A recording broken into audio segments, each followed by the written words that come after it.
주일을 준비하며 기다리는 저녁입니다. 오늘은 예레미야 33장 1절에서 16절까지 희망을 노래합시다 라는 제목으로 함께 은혜를 나누려고 합니다. 인생에서 갑자기 고통스럽고 힘든 상황이 닥쳐오면 대부분의 사람들은 이 상황에서 빨리 벗어나게 해달라고 간절하게 기도합니다. 때로는 금식하고 철야하면서 부르짖습니다. 그런데 하나님은 침묵만 하시고 도무지 도와주려고 하지 않으십니다. 오늘 본문의 상황이 그러합니다. 바벨론 군대가 예루살렘을 포위하고 공격하기 시작했습니다. 쇠퇴해가는 남유다에게는 싸울 힘이 없었습니다. 이 전쟁은 바벨론 군대가 강해서가 아니라 남유다를 멸망시키려는 하나님의 심판이었습니다. 그들이 바벨론 군대에게 대항하는 것은 하나님의 뜻에 맞서는 것이었습니다. 예레미야는 살아는 조국이 바벨론에 의해 짓밟혀서 망한다는 하나님의 말씀을 전해야만 했습니다. 왕과 백성들은 예레미야를 반국가 사범으로 몰아 감옥에 가두었습니다. 그때 하나님의 말씀이 예레미야에게 임하였습니다. 언제나 하나님은 기도하는 사람에게 당신의 뜻을 먼저 알려주십니다. 기도는 하나님과 친밀한 인격적 관계가 되었다는 증거입니다. 감옥에 있어도 말씀은 임하십니다. 하나님은 어떤 조건이나 상황에도 제한받지 않고 일하십니다. 아무리 절망적인 상황이라도 예레미야와 같이 기도하는 한 사람만 있어도 희망은 있습니다. 모든 것이 갇혀있고 끊어졌어도 붙잡고 의지할 말씀만 있으면 희망이 있습니다. 하나님은 이렇게 말씀하셨습니다. 너는 내게 부르짖으라. 내가 응답하겠고 내가 알지 못하는 크고 비밀한 일을 보이리라. 이미 하나님의 심판이 확정되었는데 왜 부르짖으라고 하실까요? 부르짖는다고 하나님이 뜻을 돌이키실까요? 바로 다음 절을 보면 하나님은 바벨론에 대항하지 말라고 하시고 대항하는 자들은 죽을 것이라고 말씀하십니다. 부르짖는 기도가 내 뜻을 관철시키는 방편이 될 수 없습니다. 따라서 하나님이 부르짖으라는 말은 심판을 돌이키기 위함이 아님을 알 수 있습니다. 서로 부르고 대답해주는 관계는 두 인격자 사이의 정상적 관계를 의미합니다. 이스라엘과 하나님은 그렇지 못했습니다.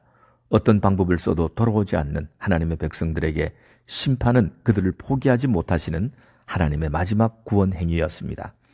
그러나 하나님은 비록 자기 백성들을 심판하시지만 그들을 버리신 것이 아니라 여전히 부르고 대답하는 그런 친밀한 관계로 돌아오기를 원하십니다.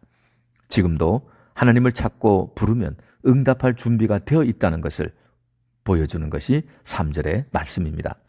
따라서 이 본문을 기도의 응답이 마치 부르짖는 우리의 노력과 애씀에 달려있는 것처럼 오해해서는 안 됩니다. 나의 진실한 마음을 표현하는 것은 당연하지만 그것이 하나님의 마음을 돌려놓거나 조종하는 방편이 되어서는 안 됩니다. 기도의 응답은 전적으로 하나님이 나의 아버지 되심에 대한 변함없는 사랑과 신실하심에 달려있을 뿐입니다. 그러나 심판의 때에는 우리가 아무리 부르짖어도 하나님은 침묵하시고 얼굴을 돌리십니다. 심판만이 우리를 고치고 살리는 행위가 되기 때문입니다. 고난 가운데 있는 아들에게 아버지로서 가장 힘든 일은 아들을 도와주는 것보다 그에게서 얼굴을 돌리는 것입니다. 심판은 사랑하는 아들을 구원하여 다시 회복시키려는 아버지의 지극한 사랑입니다. 하나님은 심판 중에 있는 이스라엘에게 기도하라고 하시며 크고 은밀한 일을 보여주시겠다고 하십니다. 크고 은밀한 일은 누구라도 하나님이 하셨다는 것을 인정할 수밖에 없는 일을 말합니다.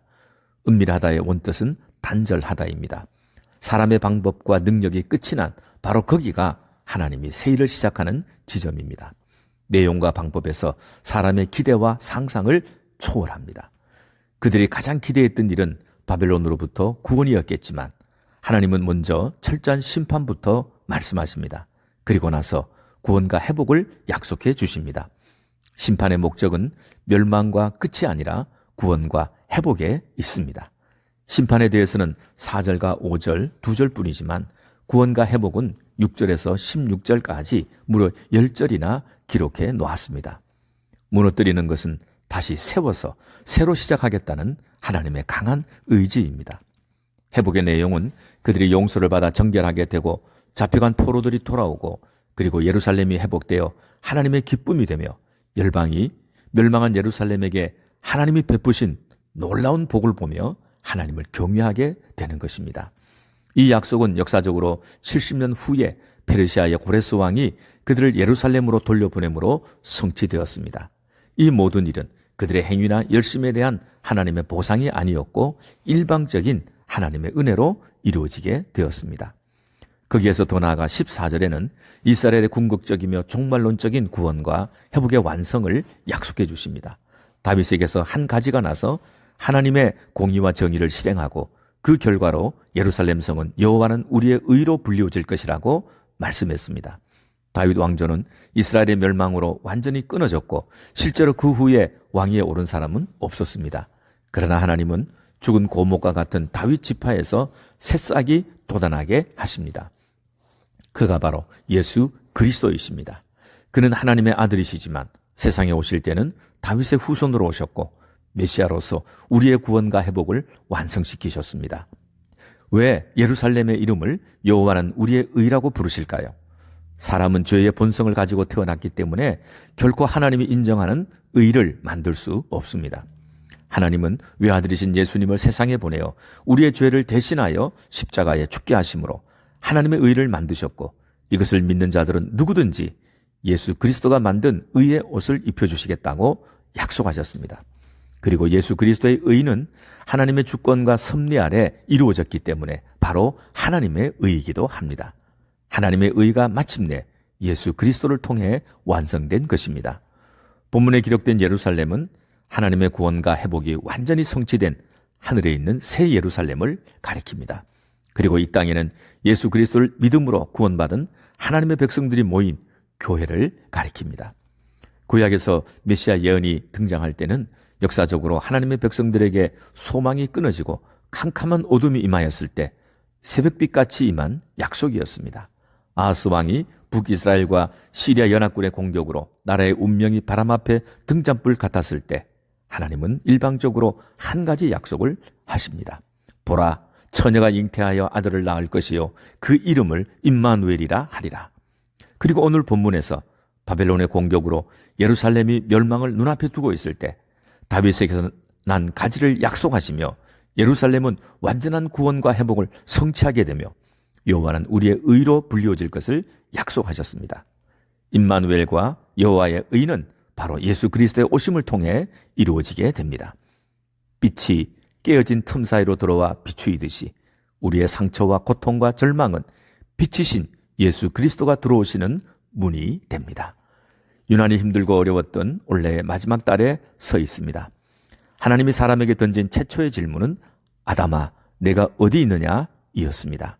지금 여러분이 있는 곳은 어디입니까? 지금 어디로 가고 있습니까? 무엇을 찾고 있습니까? 우리가 어둠 속에 둘러싸여 있을 때, 세상의 한가운데서 길을 잃어버렸을 때 하나님은 나의 완전한 구원과 회복을 위해 한 아기를 약속해 주셨습니다. 그는 사랑과 평강의 왕으로 오실 것입니다. 나의 길과 진리와 생명이 되시려고 오실 것입니다. 어둠이 가장 짙었을 때 새벽빛이 나타나듯이 가뭄 뒤에 늦은 비가 내리듯이 그렇게 우리에게 반드시 나타나실 것입니다. 하나님을 경외하였던 바하의 칸타타 147번의 제목 그대로 예수 그리스도는 오랫동안 인류가 찾고 갈망해 오던 바로 그 희망이며 기쁨이십니다.